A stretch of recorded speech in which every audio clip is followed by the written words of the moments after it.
गुरु प्यारी साध संगत जी, सभी को प्यार भरा राधा स्वामी जी।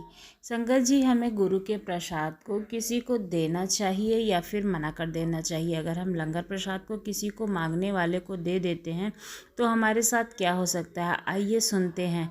जब एक नासमझ 18 साल के लड़के ने बाबा जी के पास लंच को एक भिखारी को दे दिया तो उसका क्या भुगतान भुगतना पड़ा। साध संगत जी, गुरु घर की रोटी को जो लोग सिर्फ रोटी समझकर खाते हैं उनके लिए गुरु घर के लंगर की कोई अहमियत नहीं होती है, लेकिन ज़्यादातर सत्संगी गुरु घर की रोटी को बड़ी श्रद्धा और सच्चे भाव से ग्रहण करते हैं, क्योंकि वह कोई साधारण रोटी नहीं बल्कि गुरु का आशीर्वाद होती है। जब हम सच्चे भाव से गुरु के इस आशीर्वाद को ग्रहण करते हैं तो हमारे अंदर बहुत बदलाव हो जाते हैं। यह कहावत तो हम सब ने सुन रखी होगी, जैसा खाए अन्न वैसा होए मन। यह सिर्फ एक कहावत नहीं है बल्कि सच्चाई है। अगर हम लंगर की रोटी खाते हैं तो हमारे मन के विचार अपने आप बदल जाते हैं और मन में नम्रता आने लगती है। अगर इस वीडियो में मैं आपको बाबा जी के डेरे से मिलने वाले पैक लंच की महिमा के बारे में बताऊंगी। जब एक लड़के ने पैक लंच को खुद ना खाकर राह चलते हुए एक भिखारी को दे दिया, और जब भी उस लड़के को कैसे समझाया था। साध संगत जी, यह 18-19 साल का लड़का अपनी माँ के साथ रहता था। इसका कोई भाई बहन भी नहीं था, ना ही अब इसके पिता दुनिया में थे। ना जाने इस लड़के के पिछले कौन से कर्म कैसे थे कि इसकी माँ को भी एक ऐसी बीमारी हो चुकी थी कि अगर जल्दी से इलाज ना कराया गया तो इसका बचना भी मुश्किल था।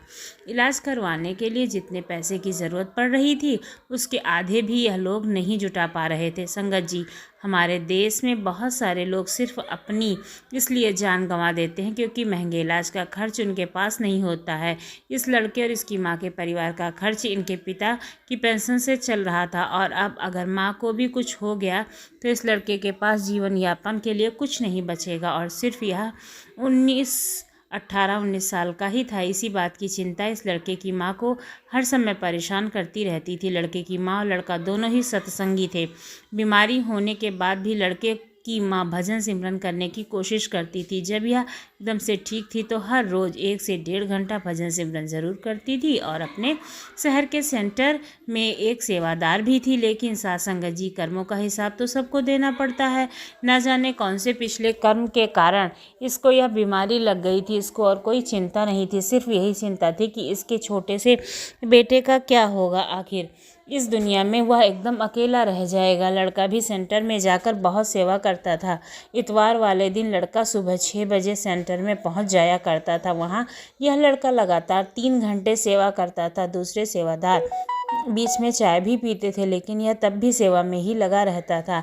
इसको इस बीच एक विश्वास था कि इसकी माँ को शायद बाबा जी बचा लेंगे, लेकिन माँ का विश्वास हर दिन के साथ कम होता जा रहा था, क्योंकि उसको अब लगने लगा था कि अब उसको संसार से जाना पड़ेगा। लड़का अपनी माँ को हमेशा हौसला देता रहता था। कुछ दिन में दिल्ली में बाबा जी का भंडारा होना था, और लड़के ने अपनी माँ से बात करके अपना नाम वहाँ सेवा के लिए लिखवा लिया था। और लड़के को यह विश्वास था कि लड़का हमेशा अपनी माँ को कहता था कि कम दवाइयाँ नहीं कर पा रहे हैं हम, लेकिन बाबा जी के घर की रोटी खाएंगे। लड़का कहता था कि मैं आपके लिए वहाँ से लंगर प्रसाद लेकर आऊँगा।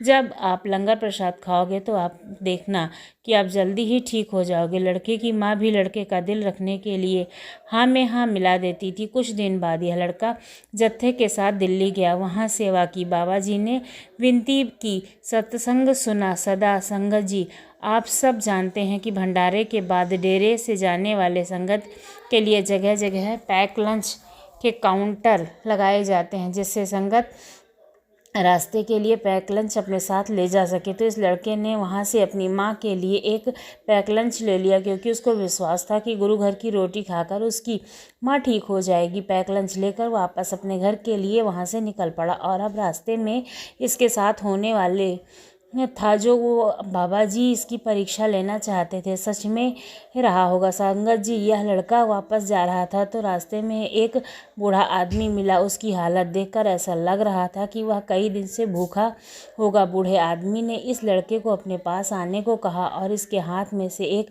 पैकेट को देखकर उस पैकेट को मांगने लगा और कहने लगा कि यह मेरे गुरु घर की रोटी है, और यह मैं अपनी माँ के लिए ले जा रहा हूँ। वह बूढ़ा आदमी कहने लगा, बेटा तू मेरे बच्चे जैसा है और मैं 2 दिन से भूखा हूँ, इस रोटी को मुझे खिला दो, तेरा गुरु तुझ पर कृपा करेगा।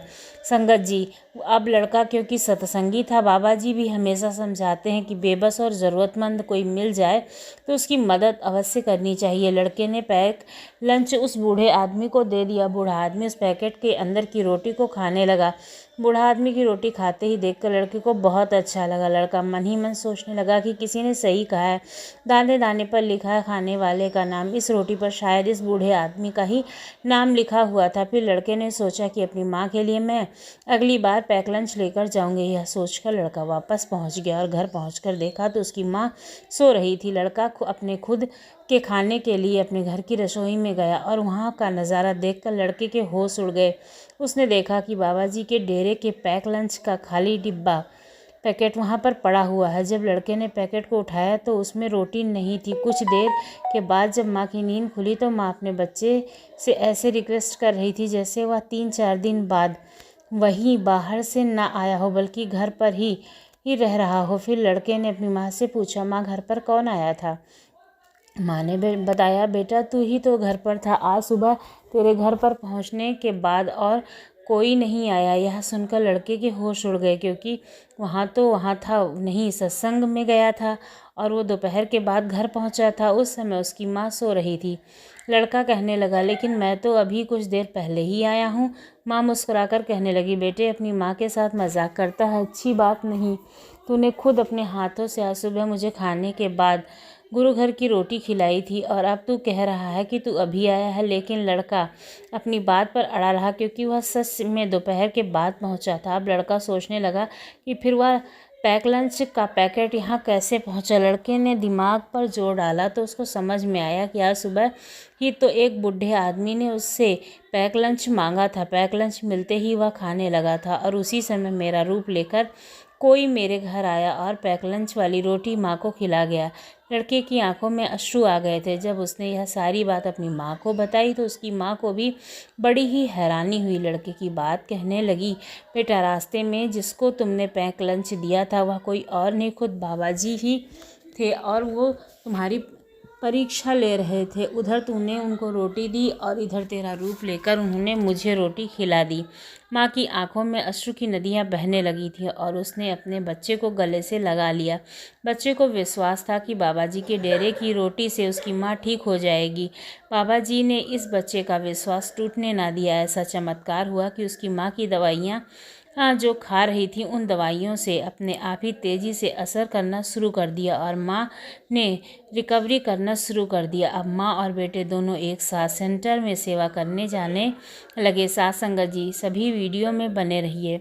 लंगर प्रसाद की बेअदबी पर मैं आपको एक घटना के बारे में बताने जा रही हूँ। साथ संगत जी, अन्न चाहे घर का हो या लंगर का हो, अन्न कभी भी अनादर नहीं करना चाहिए। ना जाने हम लोग इस बात को कितनी बार सुन चुके हैं, पढ़ चुके हैं। खाने की किसी भी चीज़ की बेकदरी नहीं करनी चाहिए, लेकिन इसके बावजूद बहुत सारी बची हुई रोटी सब्जी को फेंकने में एक पल भी नहीं लगाते हैं। जो लोग इतनी हरकत करते हैं उन्हें कुछ भुगतना पड़ता है। उनको सुनकर आपकी नींद उड़ जाएगी। संगत जी कहते हैं, कर्मों का फल हर हाल में मिलता है। कभी कभी मालिक जब मूड में बैठे होते हैं कर्मों का इंटरेस्ट यानी कि फटकारा हिसाब कर लेते हैं और कभी कभी हिसाब किताब पूरा करने के लिए कई जन्म लेने पड़ते हैं। अब जिस आदमी की मैं आपसे बात करने जा रही हूँ उसके कर्मों का हिसाब मालिक ने खुद फास्ट कर दिया था। यह इस बात पर बीवी के ने खुद अपनी बात बीती को बताई है। इस बीवी ने बताया कि जब वह बीवी की शादी एक सत्संगी परिवार में हुई तो उस परिवार में एक नियम था कि लोग बिल्कुल भी खाने की चीज़ को वेस्ट नहीं करते थे, लेकिन मेरी आदत वैसी नहीं थी। शादी से पहले मेरे मायके में ऐसा कोई नियम नहीं था और ससुराल आकर मेरी आदत वही की वही थी। बहुत सारा खाना जब बच जाता तो मैं उसे खाने को कूड़े में फेंक देती थी। एक बार मेरी ननद और सास ने मुझे ऐसा करते हुए देखा और मुझे समझाया कि आज के बाद ऐसी गलती मैं ना करूं।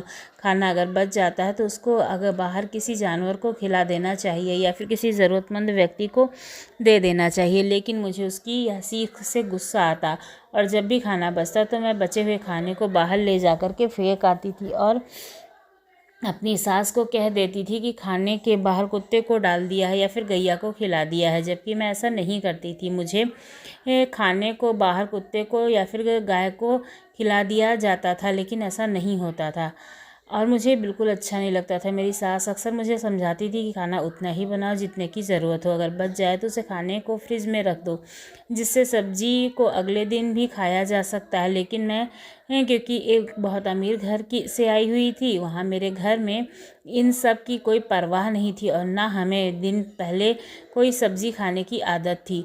यहाँ ससुराल में अपनी सास के समझाने के बाद भी मैं खाने को फेंकती ही रही। मेरी सास कई बार मुझे ऐसा करने से रोकती रही, लेकिन मैं बिल्कुल भी नहीं मानती थी। रोटी की बेकदरी करने वाले को मालिक माफ़ नहीं करता। रोटी भगवान का ही रूप होती है, इसलिए तुम्हें ऐसा नहीं करना चाहिए। लेकिन उस समय मुझे अपनी सास की सीख बिल्कुल फालतू लगती थी और उससे बार बार समझाने पर भी मैं नहीं मानती थी, झूठ बोल देती थी। मैंने खाने को बाहर कूड़े में फेंका, बल्कि किसी गरीब को और किसी जानवर को नहीं दिया है।